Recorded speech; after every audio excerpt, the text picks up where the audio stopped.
The top women's tennis player Iga Swiatek was the subject of criticism from a former pro who is not happy with part of the four-time Grand Slam champion's on-court attire. A former tennis player has criticized Iga Swiatek for wearing her hat too low.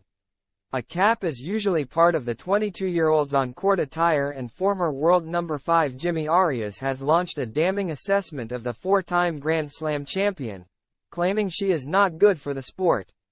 "I want to see her personality." The 1981 French Open mixed doubles champion told the Inside In podcast, "I don't think she's been great for women's tennis.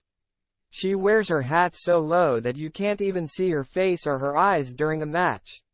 So you don't get a connection as much as you could. I don't mind her getting angry in some ways, but I want to see her personality." Swiatek added another title to her resume on Sunday as she triumphed in front of her home crowd at the Poland Open. She progressed through the tournament without dropping a set and defeated Laura Siegemund 6-0, 6-1 in the final to claim victory. "It's not easy to play in Warsaw, but I am so happy that we could manage and do everything we could today, after a pretty tiring day yesterday," she said after the match. "I wanted to put it all in and go for it. I am pretty happy that I did." The reigning Roland Garros champion is not the only top player who has been the topic of Arias' conversations in recent weeks.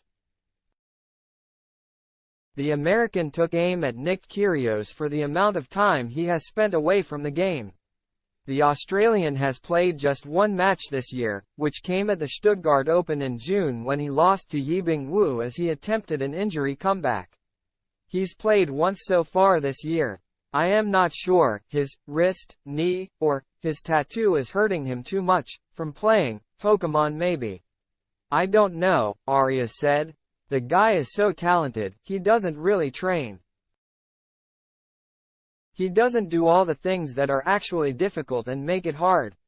And he doesn't seem to care, although obviously he does." Kyrgios, never afraid to speak his mind, issued a strong response to Arias' comments on Twitter. "You got some sort of issue? Although I had no idea who you were before my mate messaged me 10 minutes ago," the Australian wrote. "I'd appreciate if you kept my name out of your mouth to keep you relevant. Well, at least to give you some form of credibility."